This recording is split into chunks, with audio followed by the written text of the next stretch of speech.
اس episode کا آغاز leaf کی کلا سے ہوتا ہے۔ یعقوب عثمان بے سے کہتا ہے کہ ہم سمجھ رہے تھے کہ آپ غازی ہیں، لیکن آپ نے تو ڈاکوں کے ساتھ مل کر فتوحات کا آغاز کیا ہے۔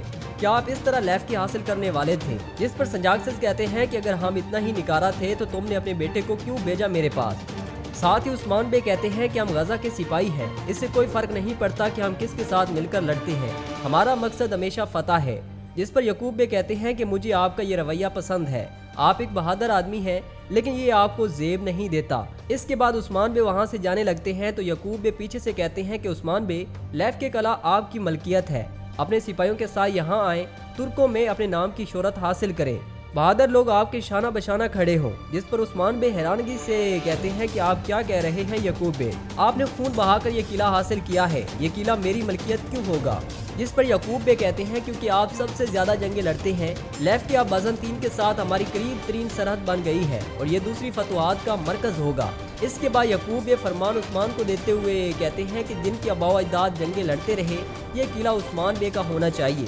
جس پر عثمان بے کہتے ہیں کہ اے واللہ۔ اس کے بعد یعقوب بے کہتے ہیں کہ آپ مجھ سے وفاداری کا عہد کب کریں گے؟ جس پر عثمان بے کہتے ہیں کہ جب پورے جہاں کے رسول صلی اللہ علیہ وآلہ وسلم نے وفات پائی، تب تک کہ حضرت علی رضی اللہ تعالی عنہ نے بھی حضرت ابو بکر کے ساتھ وفاداری کا عہد نہیں کیا۔ اجلت میں وفاداری کا عہد کرنے سے کوئی فائدہ نہیں ہوتا۔ یہ سن کر یعقوب بے کہتے ہیں کہ آپ ٹھیک کہہ رہے ہیں، لیکن یہ اتحاد کا وقت ہے، ہم برے وقت سے گزر رہے ہیں، اسے تول نہ دیں۔ اس کے بعد وہ جیر کتائی کی طرف اشارہ کرتے ہوئے کہتا ہے کہ انہیں اب صحیح رستہ مل گیا ہے، اب یہ میرے ماتحت ہیں اور اب یہ سرحدی بازار کے سربراہ ہیں۔ کیا آپ کو یہ پسند نہیں آیا عثمان بے؟ جس پر عثمان بے کہتے ہیں کہ نہیں، میں خوش ہوں، وہ ابھی مصروف نہیں ہے، وہ یعقوب بے کے ساتھ کھڑا ہو سکتا ہے، وہ فرض اچھے سے نبھائے گا۔ اس کے بعد یعقوب بے کہتے ہیں کہ کل اپنے خاندان کے ساتھ سرحدی بازار آئیں، ہم ساتھ میں کھانا کھائیں گے، فتوحات پر بات کریں گے اور وفاداری نبھانے کے متعلق بھی۔ جس پر عثمان بے کہتے ہیں کہ میں فتوحات کے بارے میں بات کرنے آؤں گا۔ یعقوب بے وہاں سے جاتے جاتے کہہ رہا ہوتا ہے کہ یا تو تم گھٹنے ٹیکو گے، نہیں تو میں تمہارا سر کاٹ دوں گا عثمان۔ جبکہ دوسری جانب عثمان بے کہتے ہیں کہ وہ یہ نہیں چاہتا کہ میں اس کی بات مانوں، بلکہ وہ مجھے تباہ کرنا چاہتا ہے، تم جو چاہو کرو، میں ایسا ہونے نہیں دوں گا۔ دوسری جانب ہم اورحان اور ہولوفیرا کو دیکھتے ہیں۔ ہولوفیرا اورحان سے کہتی ہے کہ آپ زخمی ہیں، تمہیں آرام کی ضرورت ہے۔ جس پر اورحان کہتا ہے کہ یہ آرام کرنے کا وقت نہیں ہے، سلیبی اپنے رستے پر ہوں گے، وہ سارا خزانہ لے کر جانے لگے ہوں گے، مجھے انہیں پکڑ کر خزانہ واپس لانا ہوگا، ورنہ میں کبھی ان تک نہیں پہنچ سکوں گا، لیکن تم نہیں آؤ گی، مجھے ان سلیبیوں کو پکڑنا ہے، تم کسی محفوظ جگہ پر جاؤ گی۔ جس پر ہولوفیرا اورحان کو روکتے ہوئے کہتی ہے کہ میں آؤں گی، میں اس طرح آپ کو نہیں چھوڑ سکتی۔ اورحان بے کہتے ہیں کہ مجھے سلیبیوں کو پکڑنا ہے، مجھے جانے دو۔ جس پر درویش افندی کہتا ہے کہ آپ کیسے جانتے ہیں کہ وہ سلیبی ہیں؟ آپ نے صرف ان کے کپڑے دیکھے ہیں، آپ نہیں جانتے کہ وہ کون ہیں۔ اگر ہم اس درخت کو بھی تیار کر دیں تو یہ انسان نہیں بن جائے گا۔ جس پر اورحان سوچنے لگتا ہے اور پھر کہتا ہے کہ حملہ آور سلیبی نہیں تھے کیا؟ درویش کہتا ہے کہ میں اس بارے میں نہیں جانتا۔ اس کے بعد اورحان درویش کا شکریہ ادا کر کے وہاں سے روانہ ہو جاتے ہیں۔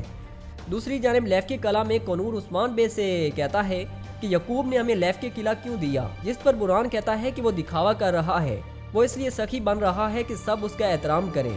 اس کے بعد بران عثمان بے سے کہتا ہے کہ معاف کرنا جناب، لیکن آپ نے اسے قبول کیوں کیا؟ جس پر عثمان بے کہتے ہیں کہ یعقوب کی چالیں پوشیدہ ہیں، وہ ایک خطرناک جال بچھا رہا ہے، اس نے ہمیں قلعہ دیا ہے، لیکن اس نے یہ نہیں سوچا تھا کہ میں قلعہ لے لوں گا۔ اس طرح وہ سرداران کو دھوکہ دینے میں کامیاب ہو جاتا، وہ انہیں بتاتا کہ میں نے قلعہ سے انکار کر دیا، نہ فرمان پر عمل کیا اور نہ فتوحات کو مانا۔ جس پر بالا خاتون پوچھتی ہے کہ آپ فرمان حقیقی تھا؟ عثمان بے کہتے ہیں کہ مہر اصلی تھی لیکن تحریر نہیں۔ بالا خاتون کہتی ہے کہ اس نے جیرکتائی کو بھی اپنے ساتھ کر لیا ہے، یہ بھی اس کی چال کو ثابت کرتا ہے۔ آپ نے جیرکتائی کو کیوں جانے دیا؟ تمہیں اسے ٹھہرنے کو کہنا چاہیے تھا، شاید وہ سمجھ جاتا۔ کیا تم جانتی ہو اس نے مجھ سے کیا کہا؟ مجھ سے اس نے کہا کہ میں آپ کے مقصد کی وجہ سے برسوں قیدی بن کر رہا۔ اب بتاؤ، کیا یہ مقصد صرف عثمان کا مقصد ہے؟ یہ مقصد اللہ کے نام کا مقصد ہے، کیا ایسا ہی ہے؟ بران کنور بتاؤ مجھے۔ جس پر بران کہتا ہے کہ یہ اللہ کی رضا ہے جناب، اور کنور کہتا ہے کہ اس میں کوئی ذاتی مفاد نہیں۔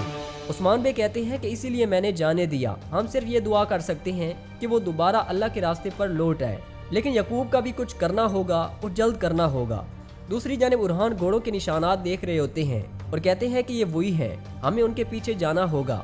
جس پر ہولوفیرا کہتی ہے کہ میں جانتی ہوں تم غصے میں ہو، لیکن میں نہیں چاہتی کہ جب وہ تمہیں مل جائے تو تم کچھ غلط کرو۔ اورحان بے کہتے ہیں کہ انہوں نے جو سونا لیا ہے وہ ہمارے لوگوں کا مستقبل ہے،